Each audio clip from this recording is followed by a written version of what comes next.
भिखारी की दो बातें। एक मीना नाम की औरत थी जो अपने पति के साथ शहर में रहती थी।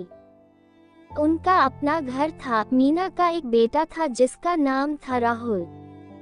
रोज मीना सुबह उठकर नहा धोकर अपने बेटे और पति के लिए नाश्ता तैयार करती। बेटा और पति नहा धोकर नाश्ता करते और तैयार होकर बेटा अपने स्कूल चला जाता और पति अपने ऑफिस में। इसके बाद एक भिखारी गेट के बाहर खड़ा होकर बोलता, कुछ खाने को दे दे माए। भिखारी बार बार यही बात दोहराता रहता जब तक मीना रोटी न दे देती। भिखारी की आवाज सुन मीना 2 रोटी लेकर आती और उस भिखारी को दे देती। फिर भिखारी रोटी लेकर जाते जाते बोलता, जैसा भी बुरा भला दूसरों के साथ करोगे वैसा ही फल तुम तक लौट के आएगा।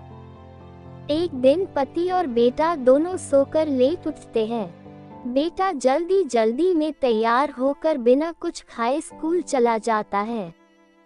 इधर पति भी जल्दी जल्दी में ऑफिस के लिए तैयार होने लगता है। पति को जब उसकी जुराबें नहीं मिलती तो पति जोर से मीना को चिल्लाता है कि कहाँ रख दी मेरी जुराब, मिल ही नहीं रही है। मीना किचन से भागते हुए आती है और जुराब अलमारी में खोजती है। जुराब नहीं मिल रही होती तो पति मीना पर गुस्सा होने लगता है कि याद नहीं रहता तुम्हें, न जाने कहाँ कहाँ रख देती हो। ये सुनकर इधर मीना भी गुस्सा हो जाती है और बोलती है, एक तो लेट सोकर उठे हो और अब सुबह सुबह मुझ पर मत चिल्लाओ। दोनों की बहुत बहस होती है। आखिरकार जुराब मिल जाती है और पति बिना कुछ खाए गुस्से में ऑफिस चला जाता है। इधर पत्नी गुस्से में तमतमाते हुए किचन में बर्तन धोने चली जाती है। इतने में वही भिखारी आता और बोलता है, कुछ खाने को दे माई। ये सुन मीना मन ही मन बोलती है, आज कुछ नहीं दूंगी इसे। जब देखो रोज रोज चला आता है, ऊपर से कोई धन्यवाद भी नहीं देता, बस पता नहीं क्या क्या बोलकर चला जाता है। कुछ देर मीना के बाहर न आने पर भिखारी और ऊंचा बोलना शुरू कर देता है जिससे मीना को और गुस्सा आता है। मीना के मन में आता है, क्यों न इसे जहर मिला कर दे दूं रोटी में, किस्सा ही खत्म कर देता हूँ रोज रोज का।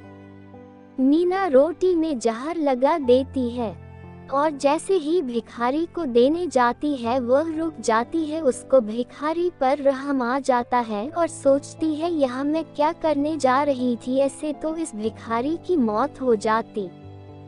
मीना तुरंत भागते हुए वापस घर जाती है और दूसरी रोटी लाती है, उस भिखारी को दे देती है। इधर भिखारी हमेशा की तरह रोटी लेकर अपनी वही 2 बातें बोलता हुआ वहां से चला जाता है। मीना उस जहर वाली रोटी को चूल्हे पर रखकर आग से जला देती है। मीना दिन का खाना बनाने की तैयारी शुरू कर देती है। मीना खाना बना लेती है। करीब 2 बज जाते हैं और उसका बेटा राहुल अभी तक घर नहीं पहुंचा है।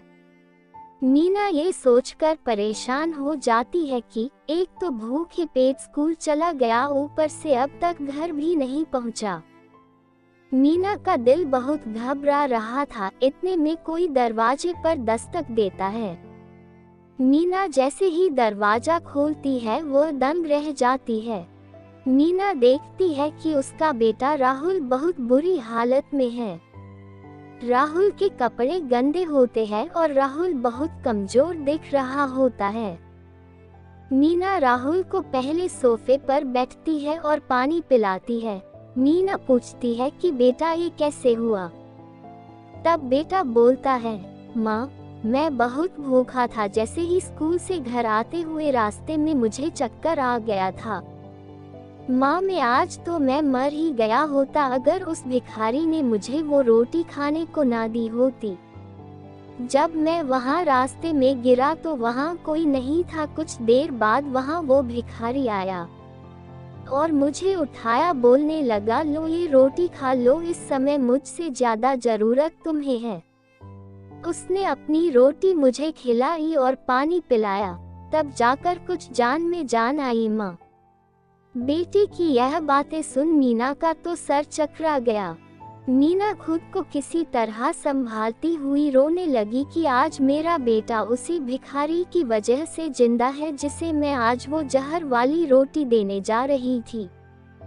यदि आज मैंने उसे वो रोटी दे दी होती तो वही रोटी वो मेरे बेटे को देता और मेरा बेटा मर जाता। इतना सोच मीना रोने लगती है। अब मीना को उस भिखारी की बातें समझ आने लगती है कि भिखारी जो बोलता था वो सही बात निकली है। जैसा भी बुरा भला दूसरों के साथ करेंगे वैसा ही हम तक लौट के वापस भी आएगा। तो देखा दोस्तों, इंसान जो भी करता है जैसा भी करता है उसे एक न एक दिन उसका फल मिलता ही मिलता है।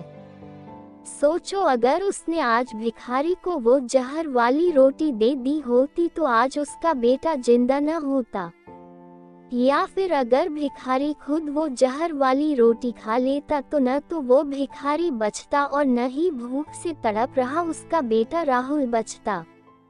तो देखा, भगवान का न्याय जैसा करोगे वैसा भरोगे। हमेशा दूसरों का भला करो, आपका भी भला होगा। दोस्तों, आशा करता हूँ आपको कहानी अच्छी लगी हो तो लाइक सब्सक्राइब जरूर कर देना। धन्यवाद।